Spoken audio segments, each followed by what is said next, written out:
Everyone, welcome back to JRF NET and PhD. आज हम करने वाले हैं लॉजिकल रीजनिंग के top 20 PYQs. So let's start. Logical reasoning series की सारी वीडियोस अपलोड हो गई है, प्लेलिस्ट में जाके चेक कर लेना। First question, consider the following statement and choose the right option. तो हमें क्या चूज करना है? Right option. Middle term should be distributed in at least one premises.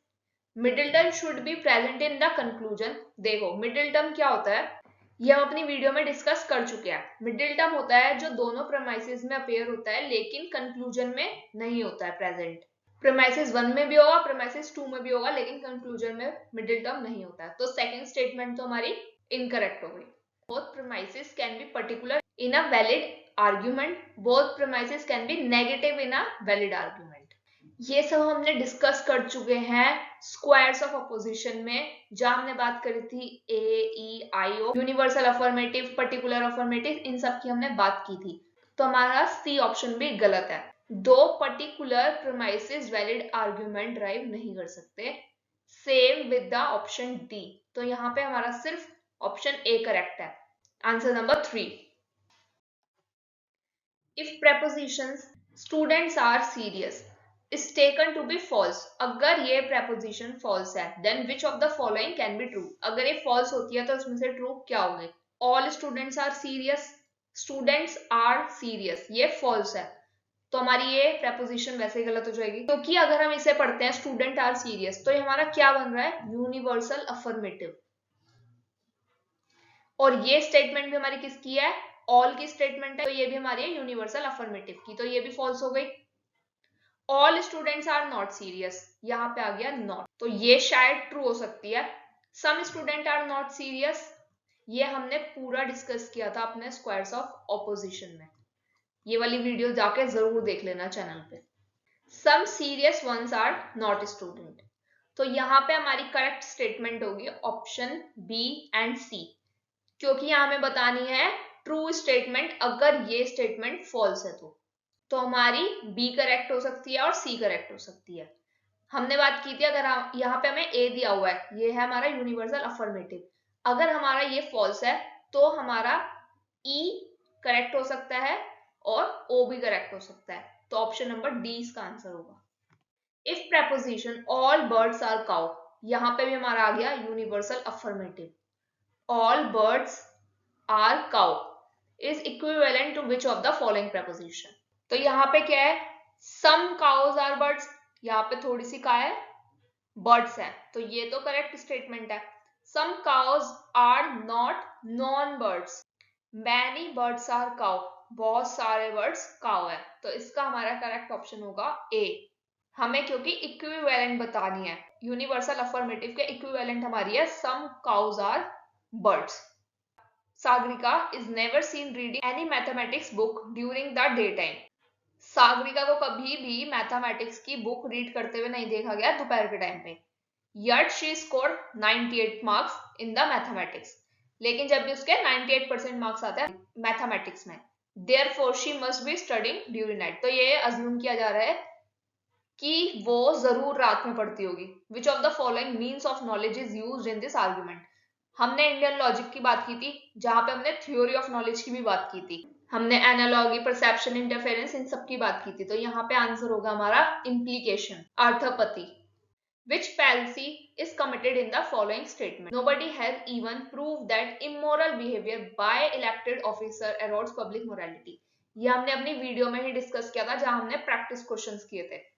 Therefore, we must conclude that such behavior does not erode public morality.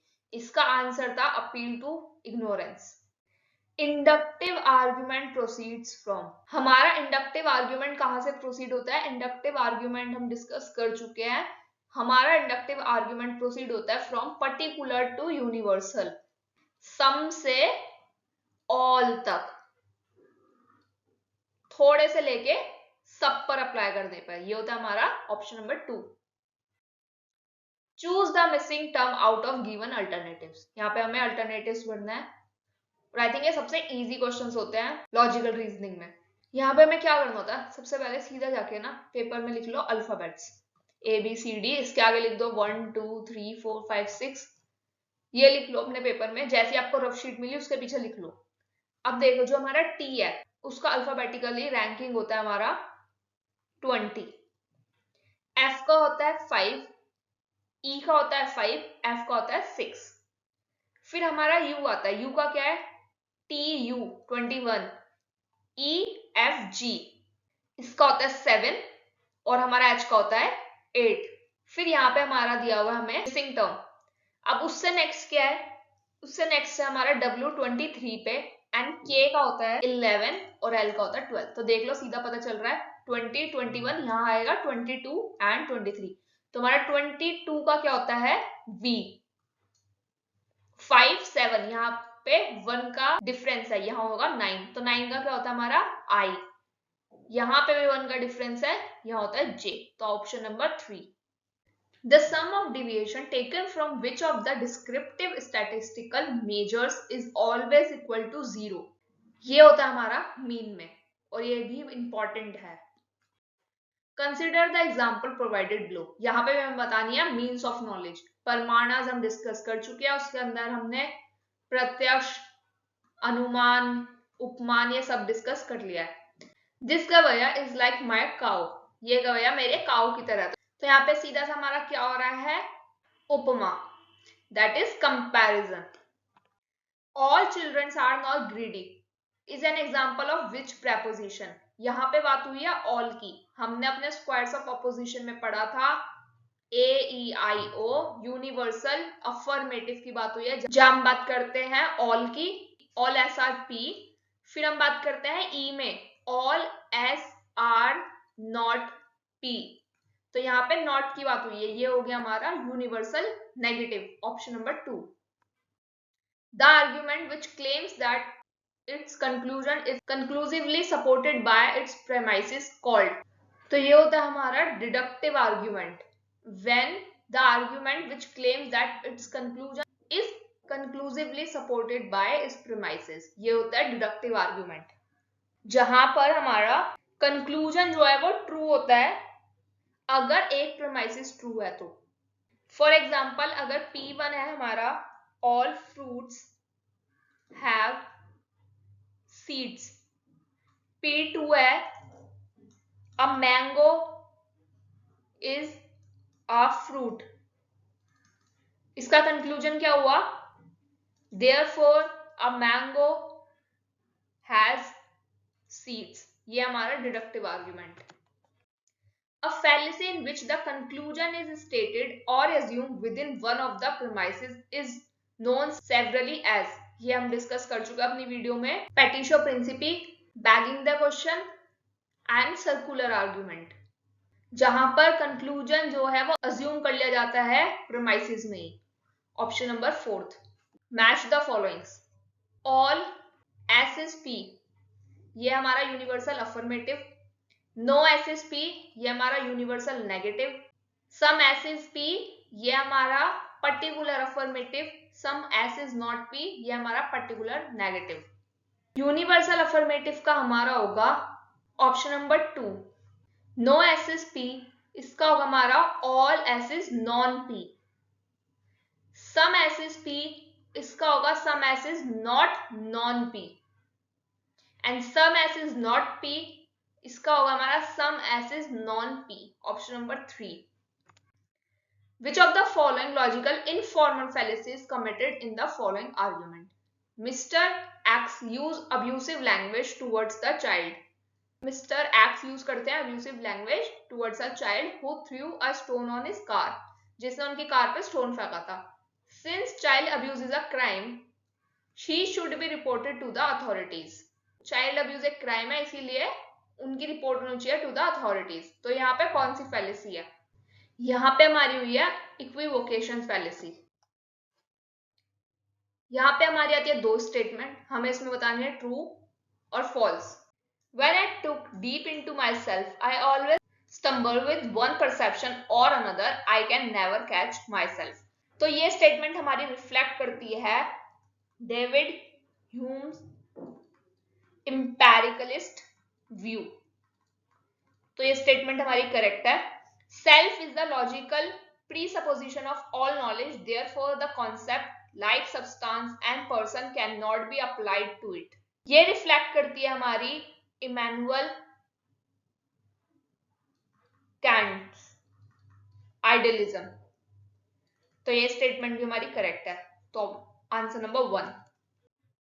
Different communities exist independent of one another but jointly somehow they give an idea of communitarian life of a society. ये statement ठीक है। Earth exists either through a blind chance or through an inner necessity or through an external cause. तो ये दोनों ही statement हमारी true है। In universal negative E, prepositions how are the term distributed? Universal negative में term कैसे distribute होता है? तो जो हमारी यूनिवर्सल नेगेटिव होती है वो होती है हमारी E type proposition. For example, no dogs are cats, no dogs are cats. तो यहाँ पे जो हमारे दोनों टर्म्स होते हैं वो डिस्ट्रीब्यूटेड होते हैं, तो इसका आंसर होगा 3। The angle between hour hand and minute hand at 3:40 PM इज। तो इसके लिए हमारे पास सिंपल सा एक फॉर्मूला है, वो हमें यूज करना है। एंगल निकालने का हमारा फॉर्मूला होता है 30 hour - 11 मिनट डिवाइडेड बाय 2। तो यहाँ पे क्या हो जाएगा, 30 इंटू आर हमारा कितना है 3, 11 इंटू 40 मिनट्स अपॉन में 2। तो इसको सॉल्व करके हमारा आंसर आ जाएगा 90 - 220 इक्वल टू 130। माइनस का कोई वो नहीं है रोल, तो 130 डिग्री इसका आंसर होगा। तो देखो ये क्वेश्चन बहुत लॉजिकली हो जाएगा। Which one of the following statement is completely nonsensical? He was bachelor but he married recently. वो बैचलर था लेकिन अभी उसकी रिसेंट में शादी हो गई है। He is a bachelor, यहाँ पे he is है, मतलब वो अभी बैचलर है, but he married recently। तो ये स्टेटमेंट सेंसिकल नहीं है। When he married, he was not a bachelor। जब वो मैरिड था तब वो बैचलर नहीं था। He was a bachelor but he is not married। तो यहाँ पे हमें कौन सी बतानी है, नॉन सेंसिकल। तो ऑप्शन नंबर 2। लास्ट क्वेश्चन है आज का। Value judgments are normative judgments. So ये थे हमारे 20 PYQs from logical reasoning. Logical reasoning की प्लेलिस्ट भी चैनल पे अपलोडेड है, वहां से जाके आप देख सकते हो। वहां पे हमने सब fallacies, Indian logic, basic of logical reasoning सब डिस्कस किया हुआ है। कोई भी क्वेरी हो तो do write in the comment section. Thanks for watching.